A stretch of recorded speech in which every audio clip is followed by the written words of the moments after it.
Good morning મિત્રો. ગઈકાલે મેં તમને એક પીડીએફ મોકલી ડિફિકલ્ટ વર્ડ્સની. એ તમે તમારી નોટમાં લખી લીધેલી હશે. ત્યાર પછી આજે એક સવારમાં તમને વિડીયો મોકલ્યો ગઈકાલે. તમારા માટે ગઈકાલે થશે, કારણ કે આજે ભણાવવું છે તમને કાલે આવશે. ત્યાર પછી મેં એ ડિફિકલ્ટ વર્ડ્સ બધાને સમજાવવા માટેનો પણ એક વિડીયો તમને આપ્યો. બરાબર. હવે કાલે જેટલા શબ્દો આપણે ભણ્યા છીએ એ ટેક્સ આપણે જોશું. એટલે તે એટલો ભાગ ટેક્સનો રીડનો એટલો ભાગ આપણને સરળતાથી સમજાઈ જશે. કેટલે સુધી? તો કે એટલે સુધી હું આજે ભણાવીશ. Is it? આ અને અહીંયા સુધી. Is it? ચાલો જોઈએ line to line. Mind. Now you understand what is mind. Emotion, you understand, tomorrow we discussed what is emotions. And body are closely interlinked. Three things. What three things? Mind, body and emotions are closely interlinked. એકદમ એકાબીજા સાથે જોડાયેલા છે. We discussed in earlier video lesson. Is it? તો એ જે વાક્ય છે એ વાક્ય ટ્રુ ઓર ફોલ્સના સ્વરૂપમાં આપણને આમ પૂછાય. Mind, body and emotion are interlinked. True or false? True. And always work together. Always હંમેશા કામ સાથે કરે છે. કોણ? તો કે mind, body and emotion work together. ત્યાં પણ એક વાક્ય છે, એ પણ ટ્રુ થશે. Is it? It help. તે મદદ કરે છે. તે મદદ એટલે કોણ? ઇટ એટલે કોણ? સમજ. આ બધું જે interlinking of three things. It helps you distinguish. Distinguish એટલે ડિફરન્શિએટ, જુદું પાડવું, પાર્ટ પાડવા. એ તમને જુદું પાડવામાં મદદ કરે છે. મોર ક્લિયરલી, બહુ સરળતાથી આપણને તે કોઈ પણ વસ્તુને ડિસ્ટિંગ્વિશ કરવી હોય કે what is true, what is false, what is fair, what is unfair. બરાબર. Whose decision is right or whose decision is not proper. Is it? Distinguish. આપણે ડિસ્ટિંગસ કરતા હોઈએ છીએ કે આમ ના કરાય, આમ કરાય, આમ કર્યું તો સારું. તે ડિસ્ટિંગસ. પરંતુ if you know about mind, body and ઇમોશનનું જે ઇન્ટરલિંકિંગ કરશું તો તે આપણને મદદ કરશે. શું? શેના માટે? તો ટુ ડિસ્ટિંગસ. એટલે એકાબીજાથી what is mind, what is body, what is emotion, એ શું છે એને ડિસ્ટિંગસ કરવામાં મદદ કરશે. If you try to understand them separately. આપણે ત્રણેયને સેપરેટલી આપણે જો અભ્યાસ કરીએ, સ્ટડી કરીએ કે માઇન્ડનો, બોડીનો એન્ડ ઇમોશન સેપરેટલી આપણે સ્ટડી કરશું તો તે આપણને કોઈ વસ્તુ ડિસ્ટિંગસ કરવા માટે મદદ કરે છે. Your mental capacity. હવે તમને ખબર છે ગઈકાલે મેં મેન્ટલ કેપેસિટી વિશે સરસ મજાનો એ શબ્દ સમજાયો છે, શબ્દ સમૂહ છે. Mental capacity are your ability. આપણી જે મેન્ટલ કેપેસિટી છે ને એ જ આપણી એબિલિટી છે, એ જ આપણી ક્ષમતા છે. શેના માટેની ક્ષમતા? તો કે ટુ કોન્સન્ટ્રેટ, એકાગ્રિત કરવો, two take in new information, નવી ઇન્ફોર્મેશન લેવી, to remember old and new information, નવી અને જૂની માહિતીઓ આપણામાં પડી છે એને યાદ કરવા માટે, and to be in a position. અને એવી પોઝિશનમાં બનવાનું કે ટુ થિંક લોજિકલી. કે એવી પોઝિશનમાં આપણે રહીએ કે વી કેન થિંક લોજિકલી. એ બધામાં કોણ આપણને મદદ કરે છે? તો કે આપણી mental capacity. Let us read again. Your mental capacity. તમારી mental capacity are your ability. એ તમારી જ ક્ષમતા છે. મેન્ટલ કેપેસિટી કયો કે તમારી એબિલિટી કયો, both are સિમિલિયર according to the text. And આ જે એબિલિટી છે એ આપણને હેલ્પ કરે છે. શેમાં? તો કે to concentrate, to take in અંદર લેવું, ન્યૂ ઇન્ફોર્મેશન, નવી માહિતી અંદર લેવી, to remember old and new information, નવી અને જૂની માહિતીને યાદ કરવી, and to be in a position, એવી સ્થિતિમાં જવું કે ટુ થિંક લોજિકલી એવી સ્થિતિમાં રહી શકીએ. યુ નીડ, તમારે જરૂર છે. શું યોર મેન્ટલ કેપેસિટી, તમારે તમારી મેન્ટલ કેપેસિટીની તમારે જરૂર છે. ઇન ઓર્ડર ટુ સ્ટડી, અભ્યાસ કરવા માટે. આપણી મેન્ટલ કેપેસિટીની આપણે વેન ડુ વી નીડ, આપણને ક્યારે જરૂર પડે છે? તો કે if you want to study we need mental capacity. If you don't put your all mental capacity on your study, you can't do that. To work, કોઈ કામ કરવું હોય તો mental capacity. To impose a constructive and workable order, કોઈ constructive, કોઈ રચનાત્મક કે workable order કરવો હોય, કે માનો વ્યવસ્થા કરવી છે, એ વર્કેબલ ઓર્ડર કહેવાય. એમાં પણ આપણી મેન્ટલ કેપેસિટી કામ કરે છે. On your life, workable order on your life, તમારા જીવનમાં એવા ઇમ્પોઝ કરવું હોય, મતલબ નાખવું હોય, સેટ કરવું હોય, સ્થાપિત કરવું હોય, તો તમને તે મદદ કરે. Vote do we need? હા, દાખલા તરીકે આવો ક્વેશ્ચન આપું, when do we need, when do we need need our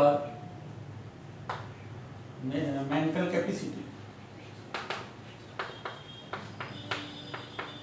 આપણી મેન્ટલ કેપેસિટીની આપણે જરૂર ક્યારે પડે છે?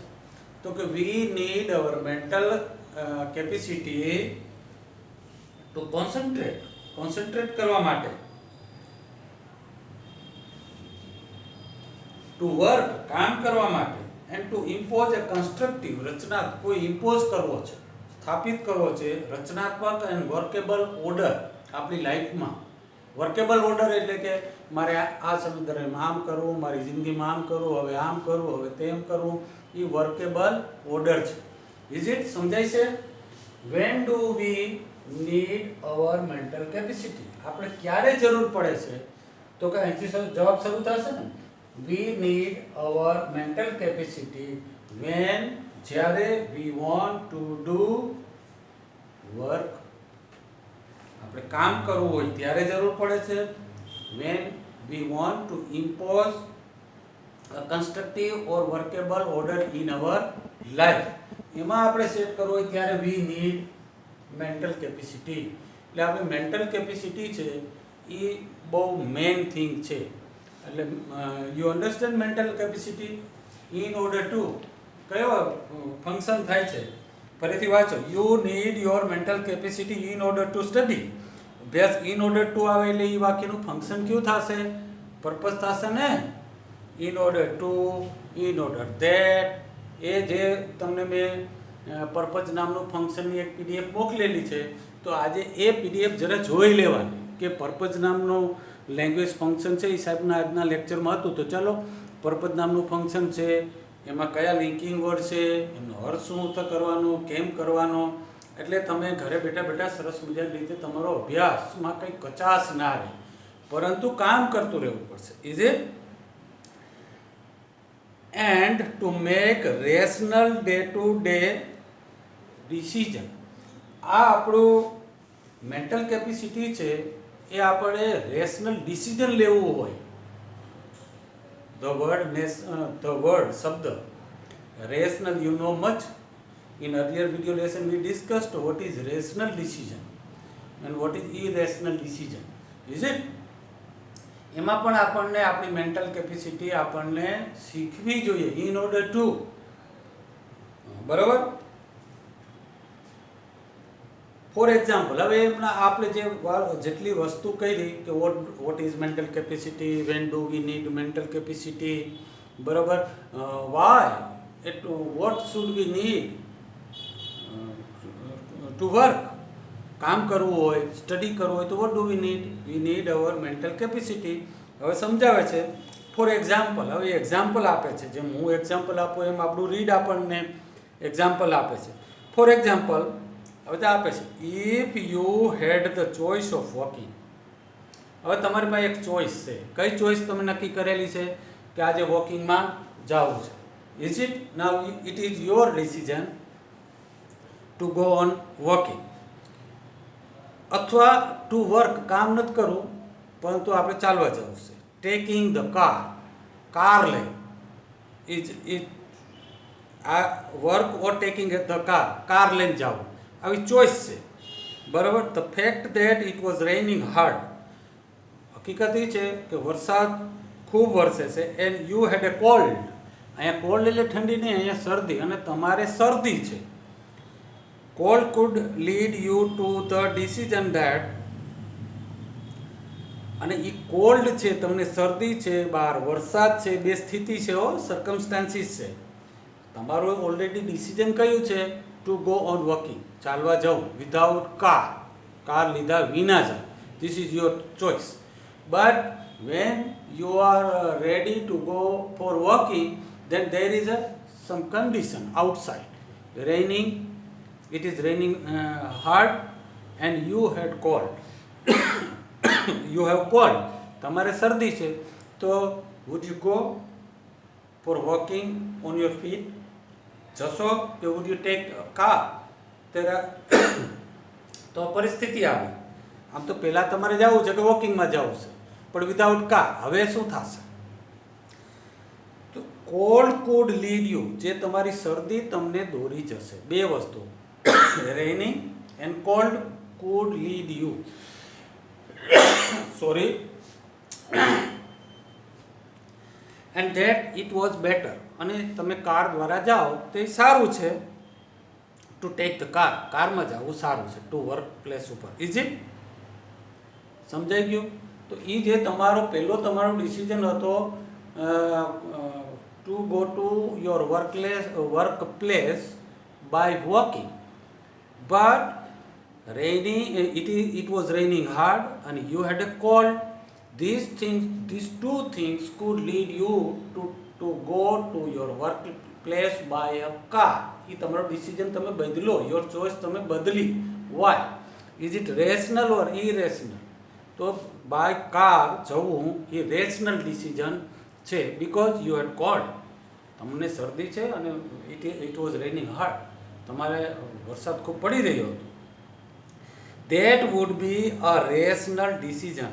આ રેશનલ ડિસિઝન હશે based on the current circumstances. તમને કાલે કરંટ સર્કમસ્ટન્સીસ કીધી ને, તો આ કરંટ સર્કમસ્ટન્સીસ એ શું? તો કે રેઇનિંગ, અને બીજું યુ હેવ કોલ્ડ. આ જે સ્થિતિ છે એ કરંટ સર્કમસ્ટાન્સીસ, એ કરંટ સર્કમસ્ટાન્સીસ ઉપર બેઝડ તમારો ડિસિઝન છે. તો કરંટ સર્કમસ્ટાન્સીસના બેઝ ઉપર આપણા જે નિર્ણયો હોય એ નિર્ણયો, એવા decision are called rational decision. Is it? The mind is the rational logical part of you. જો આ પ્રશ્ન છે, વોટ ઇઝ માઇન્ડ? માઇન્ડ શું છે? તો કે mind is the rational and logical part of અસ. આપણો એક ભાગ છે. આપણો માઇન્ડ છે એ આપણો આખું છે શરીર છે, એનો એક ભાગ છે, અને રેશનલ એન્ડ લોજિકલ પાર્ટ છે. ધેટ હેલ્પ્સ, જે આપણને મદદ કરે છે to make unemotional choice. Unemotional choice, emotional નહીં, પરંતુ અનઇમોશનલ ચોઇસમાં આપણને મદદ કરે છે. Is it? કોણ આપણને મદદ કરે છે? What helps us to make rational decision. Rational decision છે એ લેવા માટે આપણને કોણ કામ કરે છે? ઇમોશન, બોડી કે માઇન્ડ? માઇન્ડ આપણને મદદ કરે છે. તો અહીં સીધો પ્રશ્ન આવશે, mind helps us to make rational decision. Emotion છે એ આપણને નહીં કરે. જો આપણે if you keep your emotion with you, it will not help you to take rational decision, નહીં મદદ કરે. પણ માઇન્ડ જે છે, માઇન્ડમાં તમારી અંદર જે વિચાર આવે એ વિચારોને આધારે તમે ડિસિઝન લો, તો એ રેશનલ ડિસિઝન છે. Is it? અનઇમોશનલ ચોઇસ હોય છે. કાલે સરસ મજાનું ઉદાહરણ મેં આપ્યું હતું, કે મમ્મીએ નાસ્તાને, એ જે તમે કહો છો મમ્મીના મત મુજબ તમે વિચારશો અને નિર્ણય કરશો તો એ નિર્ણય કેવો કહેવાય? ઇમોશનલ. Is it? હવે ઇમોશનલ ડિસિઝન હશે તો તમે રેશનલ નથી, તમે લોજિકલ નથી. Is it? પણ આપણું તો, અને જો રેશનલ ડિસિઝન આપણા ના હોય તો આપણે ક્યારેય મેન્ટલ કેપેસિટીને સ્ટ્રેન્થન કરી શકતા નથી. અલ્ટિમેટલી આપણે જે ભણીએ છીએ એ ભણવું એટલે તેનું દરરોજ ડિસિઝન લેવું, ચાલો આજે અમારું કામ પૂરું કરી લેવું, એ ડિસિઝન છે. I have to work late night for late night, અડધી રાત સુધી મારે કામ કરવું પડશે, આઈ વુડ ડુ ધેટ, અને હું તે કરીશ. This is your decision and that help us to be rational. Is it? અને રેશનાલિટી આવી જાય, લોજિક પાવર આપણામાં આવી જાય, એ આપણને સ્ટ્રેન્થન કરશે. જો આ પાઠનું નામ જ છે મેનેજ યોર સ્ટ્રેન્થ. આપણો જે સ્ટ્રેસ છે એને મેનેજ કરવાનો છે કોના દ્વારા? Strengthening mental capacity. મેન્ટલ કેપેસિટીને સ્ટ્રેન્થન કરવો એટલે ઓટોમેટિકલી તમારો સ્ટ્રેસ આપણો જે છે એ વુડ લેટ ડાઉન, એ નીચે હોઈ જશે. ખ્યાલ આવી ગયો? Mind is the rational logical part of you. આપણે જો તમે જવાબ આવી રીતે લખો છો, વોટ ઇઝ માઇન્ડ, તો તમે સીધો આમ લખી નાખો. તો mind is the rational logical part of you. તમારો રેશનલ, તમારો એટલે શિક્ષકનો થાય, પણ ત્યાં આપણે શું કરવું પડે? અસ કહેવું પડશે, આપણો. ધેટ હેલ્પ, યુની જગ્યાએ અસ કહેવું પડશે, જે આપણને મદદ કરે છે. તમે એ ફેરફાર નથી કરી શકતા, શુકરણ નથી કરી શકતા કે અહીંયા યુની જગ્યાએ યુ જ આવે, અથવા તમે મી વાપરી શકશો, અસ વાપરી શકશો, પણ એ તમે નથી કરી શકતા. એનું કારણ એ છે કે તમારું ડાયરેક્ટ ઇનડાયરેક્ટ છે એ તમારું પુઅર છે. એ જે લેંગ્વેજ ફંક્શન છે ને, આપણા 7 વિડીયો મેં તમને આપ્યા છે 12મા વાળા, એ 7 વિડીયો ને ફરીથી જુઓ, અને આપણા જવાબ, આપણા પ્રશ્નને અનુસંધાને એમાં ફેરફાર કરવા પડે. તમે બેઠે બેઠું લખી નાખો છો એટલે યુ લૂઝ યોર માર્ક. જો જવાબ આમ થશે, mind is the rational logical part of us that help us to make unemotional choice. બીજી ક્યાં મદદ કરે છે? To store and retrieve information. Store કરવો, આપણે જે માહિતી કરીએ ને એ સ્ટોર કરવો પડે છે ને, આપણે યાદ કરીએ, રાખીએ છીએ ને, એ સ્ટોર કરવામાં મદદ કરે છે. રીટ્રાઈવ ઇન્ફોર્મેશન, એને પ્રાપ્ત કરવી, માહિતી આપણે અંદર પડી એને પ્રાપ્ત કરવામાં આપણને માઇન્ડ મદદ કરે છે. And two order and calculate કરવામાં, કંઈ ઓર્ડર કરવામાં આપણનું માઇન્ડ કામ આવે છે. તો વોટ ઇઝ માઇન્ડ? તમે તો એક જ વાક્ય લખીને બેસી જાઓ છો એટલે you are not getting full marks. તો mind is a logical and rational part of us. Our mind help us to make an unemotional choice. It help us to store information. It help us to retrieve information, and it help us to order and calculate કરવામાં પણ આપણું mind આપણને મદદ કરે છે. નાના નાના વાક્યોમાં છૂટા પાડીને જવાબ લખો એટલે now you will have a full information, full knowledge about mind. Is it? It is the counterpart to the emotion. જો ઇટ અહીંયા એટલે માઇન્ડ એ શું છે? Counterpart to emotion. એને સામેનો ભાગ છે, કાઉન્ટર પાર્ટ છે.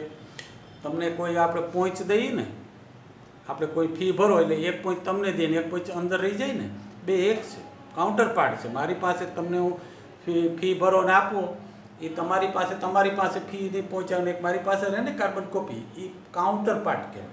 Is it? તો mind is the counterpart to the emotion. Mind છે એ counterpart to the emotion છે. આ ટ્રુ ઓર ફોલ્સમાં પણ વાક્ય લખી શકાય ને, mind is counterpart to the emotion. છઠ્ઠું, mind is counterpart to emotion. ઇમોશનનો એ કાઉન્ટર પાર્ટ છે માઇન્ડ. તો એ વાક્ય ટ્રુ થશે. Is it? હવે એનું એક્ઝામ્પલ આપે છે. A good example of interaction. Interaction એટલે અંદરનું આપત્તિ કરી, આ ભાઈ લેવડ દેવડ કરીએ ને એને ઇન્ટરેક્શન કહેવાય. વાતોચીતો કરીએ ને ઇન્ટરેક્શન કહેવાય. Interaction between mind and emotion. જો ઇન્ટરેક્શન થતું હોય કોની વચ્ચે? Mind and emotion. દાખલા તરીકે તમે સવારે સુવા જાઓ ત્યારે નક્કી કરો છો, you decide to get up early in the morning. When you go to bed, જાઓ છો, then you decide that I will get up early in the morning at 5 o'clock p.m. a.m. Is it? Then your mind get up. તમારો mind તો તમને get up કરશે જ. ઉઠશો 5 વાગે, પણ તું 5 વાગે ઉઠીને કહેશો ઓહો હજી તો ખૂબ વાર છે, થોડુંક સૂઈ લે, થોડું આરામ. એ તમારું ડિસિઝન કરો, તમે પાછા સૂઈ જાઓ છો, એ તમારું ડિસિઝન છે. અને એ ડિસિઝન ફરી પાછો સુવાનો ડિસિઝન છે એ કેવો છે? ઇમોશનલ ચોઇસ છે. તો એ બંનેની જે વાતોચીતો થાય ને, આપણા મગજમાં જે વાતોચીતો થાય છે, ઇન્ટરેક્શન થાય છે between mind and emotion, is exam nerve. એ પરીક્ષાની જે ચિંતા નર્વ હોય ને, એ એનું બેસ્ટ એક્ઝામ્પલ છે interaction between mind and emotion. તમારા ઇમોશન છે એ તમારા ડિસિઝનને ફૂલફિલ કરતા નથી. ઇમોશનને આપણે કંટ્રોલ કરીએ તો આપણા ડિસિઝન આપણા મત મુજબ ચાલે, and we can strengthen our mental capacity. Is it? Your mental capacity has helped you. તમારી મેન્ટલ કેપેસિટી તમને મદદ કરતી આવી છે. શેના માટે? રિટેન, પ્રાપ્ત કરું, વોટ યુ હેવ રિવાઇઝડ. તમે જે રિવાઇઝડ કર્યું છે, યાદ કરવા માટે રિવિઝન કરો ને, રિવાઇઝ, એ રિટેન કરવામાં તમને મદદ કરતી આવી છે. You know your stuff. તમારો સ્ટફ જાણો, એમાં પણ આપણને મદદ કરતી આવી છે આપણી mental capacity. Is it? Stuff આપણે અંદર શું પડ્યું, જો આખી ચોપડી આપણે કમ્પ્લીટ છે, એ સ્ટફ છે તમારું. જે કંઈ તૈયારી કરવાની હતી બધી તૈયારી કરી લીધી. સ્ટફ એને રિટેન કરવાની થશે ને પરીક્ષામાં. તો તમે જે કંઈ શીખેલું છે એ તમારે આન્સર શીટમાં પુટ કરવાનું છે ને. રિટેન કરશો, મગજમાં રિટેન થશે તો you can put all the information or stuff in your answer sheet, but you cannot revise. તમે રિવાઇઝ નથી કરતા, અને રિવિઝન આવે તો બહાર ઝાંખું ઝાંખું આવે, ભૂલાઈ જાય, કટકી. બરાબર? તો એ આપણી મેન્ટલ જે મેન્ટલ સ્ટ્રેસ આપણો વધી જાય. Is it? But when you enter the exam room and start getting emotional by 2 minutes, by exciting difficulties and imagining failure, તમે ફેલ્યોર આવશે એવું તમે વિચારવા માંડો છો. all of a sudden the carefully stored information is no longer available. અને જેવું તમારું tension આવશે, સ્ટ્રેસ આવશે, ત્યારે you cannot retain what you have revised the information in earlier days. Is it? Your emotion have barred. તમારા ઇમોશનને barred કર્યા છે, એટલે મતલબ ઝાંખા કરી દીધા છે. The way to your inner information store. Do you find yourself reacting in any of the following ways? તમે આવું કંઈ રિએક્શન કરો છો, અનુભવો છો? તો જો એમાં તમને 6 સ્થિતિ આપી છે. You find it difficult to concentrate on things. તમને એકાગ્રતા કોઈ વસ્તુ ઉપર કરવામાં તમને ડિફિકલ્ટી લાગે છે? યસ કે નો તમારે કહેવાનું. Your memory is letting you down frequently. તમારી જે મેમરી છે એ તમને ડાઉન કરે છે વારંવાર. You have lots of different things on your mind. તમારા મગજમાં ઘણી બધી વસ્તુઓ છે, but can not grasp a clear thought. પણ ચોક્કસ થોટ છે એ ગ્રાસ્પ થતો નથી. Do you feel so? તમે એવું અનુભવો છો? You are often undecided. તમને વારંવાર અનડિસાઇડેડ, કોઈ નિર્ણય જ ના કરો એમને. These days and this is untypical for you. તમને એવું લાગે છે કે you can not decide frequently, તમે કંઈ નિર્ણય જ નથી લેતા, અને આ તમને અનટિપિકલ બનાવે છે એવું તમે ડુ યુ ફીલ છો? એવું એ 6 જે છે એ તમારે એમાં યસ નો તમારે વાપરવાનું છે, કે તમારા માટે યુ એ તમારા માટે છે. You make a longer. તમને વાર લાગે છે ટુ ડુ ટાસ્ક. ટાસ્ક એટલે કામ કરવાની વાર લાગે છે. That you are able to complete quite quickly before. એ કામ પહેલાં તો તમને ઝડપથી કરી શકતા હતા, એ કામ કરવા માટે હવે તમને ઝાઝો સમય લાગે છે? Yes or no? You start lots of things but don't finish any. તમે યુ સ્ટાર્ટ ઘણી બધી વસ્તુઓ સ્ટાર્ટ કરો but you can not finish any કોઈ પણ પૂરી કરી શકતા નથી. આવી 6 સ્થિતિઓ, 6 સર્કમસ્ટાન્સીસ, 6 પોઝિશનમાં તમે છો. તમારે એવું છે કે નહીં એ તમારે જાતે ચેક કરવાનું છે. Is it? તો આજનું કામ આપણે એટલે સુધી રાખીએ. બાકીનું ત્યારથી જે પાઠ થશે એના હું ડિફિકલ્ટ વર્ડ્સ લખીશ, ડિફિકલ્ટ વર્ડ તમને સમજાવીશ. Then we will discuss the text. Is it? Goodbye. પૂરું થઈ ગયું.